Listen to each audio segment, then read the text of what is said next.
Hi friends, welcome to serials கொண்டாட்டம். நம்ம சிங்கப்பண்ணி சீரியலில் இப்போ என்ன இன்ட்ரெஸ்டிங்காக போயிட்டுருக்குன்னா, நம்ம மகேஷுக்கு ஆனந்தி மேலே லவ் இருந்ததே அப்படிங்கிற ஒரு விஷயமே இப்போ தான் தெரிய வருது.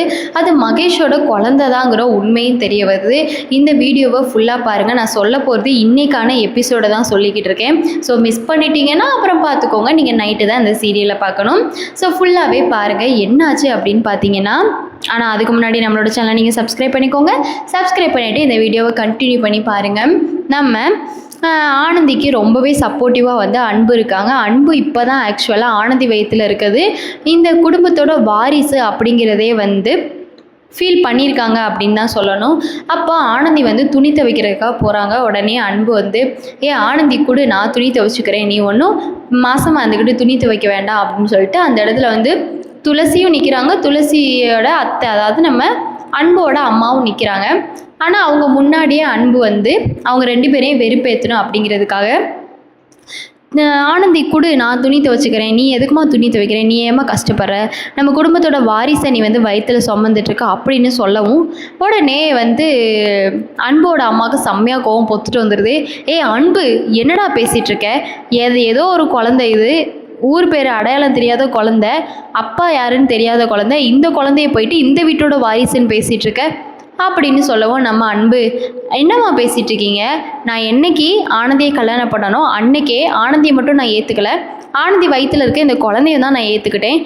ஆனந்தி என் பொண்டாட்டினா, என் பொண்டாட்டி மூலமாக ஒரு குழந்தை வருதுன்னா அது என்னோட குழந்தை தானே, இந்த வீட்டோட வாரிசு தானே அப்படின்னு அன்பு சொல்லவும், உடனே அன்போட அம்மா என்னமோ பண்ணி தொலை அப்படின்னு சொல்லிட்டு துளசியும் அன்போட அம்மாவும் வீட்டுக்குள்ளே கோவமாக போயிடுறாங்க. அப்போ தான் வந்து கொஞ்ச நேரம் கழித்து துளசியோட அப்பா வந்து வீட்டுக்கு வராங்க. அப்பா வீட்டுக்கு வந்துட்டு ஹலோ துளசி அப்படின்னு சொல்லிட்டு துளசிகிட்ட பேசுகிறாங்க. அதாவது வீட்டுக்கு வராமல் வீட்டோட வாசலில் வந்து நிற்கிறாங்க.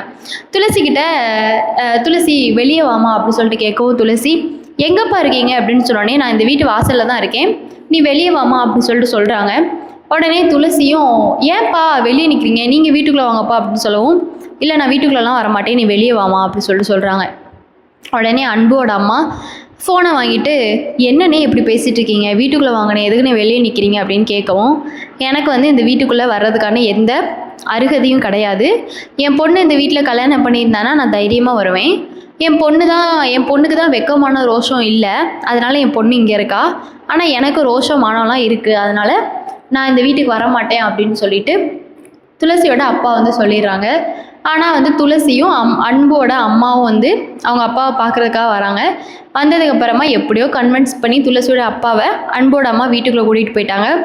அப்போ தான் ஆனந்தி வந்து வாங்க அப்படின்னு சொல்லிட்டு வரவே இருக்கிறாங்க துளசி அப்பாவை. அன்பும் அந்த இடத்துல வாங்க அப்படின்னு சொல்லிட்டு வரவேற்றுறாங்க.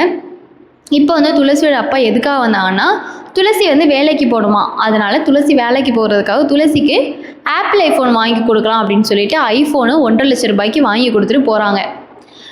வாங்கி கொடுத்துட்டு, இந்த மாதிரி என் பொண்ணு நினச்ச வாழ்க்கையை தான் என்னால் கொடுக்க முடியல, அதனால் என் பொண்ணு ஆசைப்பட்ட ஃபோனையாச்சும் காஸ்ட்லியாக வாங்கி தரணும்ல, அதனால தான் நான் என் பொண்ணுக்கு ஐஃபோன் வாங்கி கொடுத்தேன் அப்படின்னு சொல்லிட்டு, துளசி நீ இந்த வீட்டை விட்டு வரமாட்டேன்னு எனக்கு தெரியும், இந்த வீட்டிலேயே நீ இருக்கிறேன்னு எனக்கு தெரியும், நீ இந்த வீட்டிலே இருந்துக்கோ, பிரச்சனை இல்லை, ஆனால் தயவு செஞ்சு ஒரு வேலைக்கு போய் உன் மானத்தை காப்பாற்றிக்கோமா அப்படின்னு சொல்லிட்டு அவங்க அப்பா வந்து சொல்லிடுறாங்க. அன்பும் வந்து அவங்க அப்பாட்ட கொஞ்சம் கொஞ்சம் வாயை கொடுக்குறாங்க. அப்போது துளசியோட அப்பா அன்புவை பார்த்து, சரி விடுனே, வாய் சண்டையாக வந்துட போகுது அப்படின்னு சொல்லிட்டு அன்போட அம்மா வந்து துளசி அப்பாட்ட சொல்லிடுறாங்க. உடனே துளசி அப்பாவும், சரிம்மா நான் எதுக்குமா இங்கே வேஸ்ட்டாக பேசிகிட்டு இருக்கணும், நான் எதுவும் வேஸ்ட்டாக பேச விரும்பலை, நான் போயிட்டு வரேன் துளசி, நீ இருந்துக்கோ அப்படின்னு சொல்லிட்டு துளசியை விட்டுட்டு போயிடுறாங்க. அப்போ தான் அன்புக்கிட்ட நம்ம ஆனந்தி வந்து கேட்குறாங்க, என்ன அன்பு இப்படி பண்ணுறீங்க, எதனால் நீங்கள் இப்படி பேசுகிறீங்க, இப்போலாம் உங்களோட பிஹேவியரே சரியில்லை, நீங்கள் எல்லாரையும் எதிர்த்து பேசுகிறீங்க எனக்காக அப்படின்னு சொல்லிட்டு சொல்லவும், அன்பு உடனே ஆனந்திக்கிட்ட, இங்கே பாரு ஆனந்தி, உனக்கு நான் தான் இருக்கேன், உன்னை நான் தான் நல்லா பார்த்துக்குவேன், உன்னை யார்கிட்டையும் கடைசி வரைக்கும் விட்டு கொடுக்கவே மாட்டேன் ஆனந்தி அப்படின்னு சொல்லிட்டு சொல்லிடுறாங்க. இந்த பக்கம் பார்த்தோன்னா நம்ம மகேஷ் வந்து கண்ணாடியை பார்த்து அவங்களே பேசிகிட்டு இருக்காங்க. கண்ணாடியில் மகேஷோட மனசாட்சி பேசுகிற மாதிரி, சரிங்களா, இந்த பக்கம் மகேஷ், இந்த பக்கம் மகேஷோட மனசாட்சி. அப்போ மனசாட்சி சொல்லுது மகேஷ்கிட்ட, மகேஷ் வந்து காதில் வந்து இந்த ஏர்ஃபோன் வந்து போட்டுட்டு அந்த குழந்தையோட ஹார்ட் பீட் சத்தத்தை வந்து கேட்டுட்ருக்காங்க. கேட்டுட்டு இருக்கும்போது அவங்க மனசாட்சி அவங்கக்கிட்ட பேசுது, மகேஷ் என்னடா பண்ணிகிட்ருக்க, நீ பண்ணுறதெல்லாம் தப்புன்னு உனக்கு தோணலையாடா அப்படின்னு சொல்லிட்டு அந்த மனசாட்சி கேட்குது.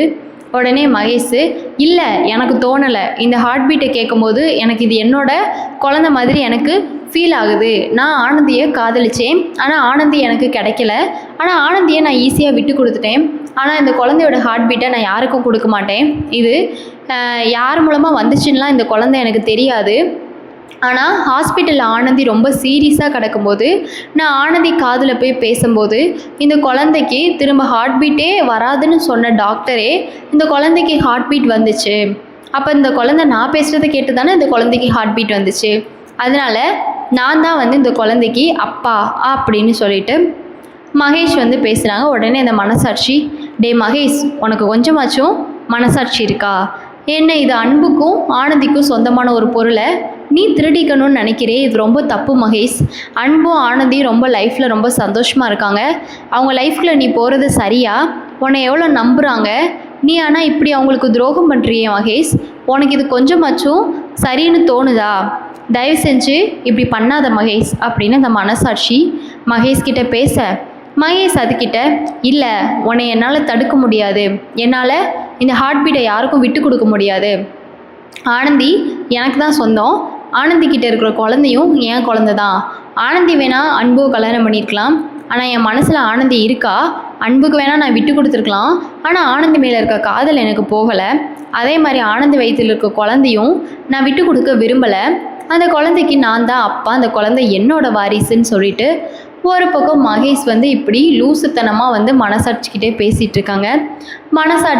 மனசாட்சியவே லாஸ்ட்டில் மகேஷ் வந்து கோவப்பட்டு, ஏய் தயவு செஞ்சு இங்கேருந்து போ, கெட் லாஸ்ட் அப்படின்னு சொல்லிட்டு கத்தவும் மனசாட்சி வந்து அங்கேருந்து வந்து போயிடுது. உடனே மகேஷ் அந்த ஹெட்செட்டை வந்து அப்படியே மண்டையில் மாட்டிக்கிட்டு அந்த குழந்தையோட ஹார்ட் பீட்டை அப்படியே மெய் மறந்து அப்படியே கேட்குறாங்க. கேட்டுகிட்டே இருக்கும்போது கண்ணை கூட முழிக்கவே இல்லை மகேஷ், கேட்டுகிட்டே இருக்காங்க. அப்போ தான் வந்து மகேஷோட அம்மா வந்து ரூமுக்குள்ளே வராங்க. பெட்டில் வந்து அந்த குழந்தையோட ஹார்ட் பீட் இருக்குது, அந்த குழந்தையோட ரிப்போர்ட் இருக்குது. லேப்டாப்பில் வந்து அந்த குழந்தையோட ஹார்ட் பீட் ப்ளே ஆகிட்டுருக்கு. இப்போ மகேஷ் வந்து அந்த ஹார்ட் பீட்டை வந்து கேட்டுட்டு இருக்கும்போது அவங்க அம்மா வந்து பார்த்துட்றாங்க. அவங்க அம்மா நிற்கிறாங்கன்னு கூட தெரியாமல் மகேஷ் மெய் மறந்து அந்த ஹார்ட் பீட்டை கேட்குறாங்க. உடனே அவங்க அம்மா அந்த ரிப்போர்ட்டையும் எடுத்து பார்த்துட்றாங்க. மகேஷ் கிட்ட, என்ன மகேஷ் இது ரிப்போர்ட் அப்படின்னு கேட்டோடனே மகேஷ், இல்லைம்மா இது வந்து சும்மா ஜஸ்ட் வந்து ஆஃபீஸோட டாக்குமெண்ட்ஸ் அப்படின்னு சொல்லிட்டு மழுப்பி விட்டுறாங்க மகேஷ். இதுக்கப்புறம் என்ன நடக்கும் அப்படின்னு உங்களுக்கு தெரிஞ்சிச்சுன்னா கண்டிப்பாக வந்து கமெண்ட்ஸ் மூலமாக ஷேர் பண்ணுங்கள். இந்த வீடியோ பிடிச்சிச்சு அப்படின்னா கண்டிப்பாக வந்து லைக் பண்ணுங்கள். அந்த நெக்ஸ்ட் வீடியோவில் பார்க்கலாம். டடா.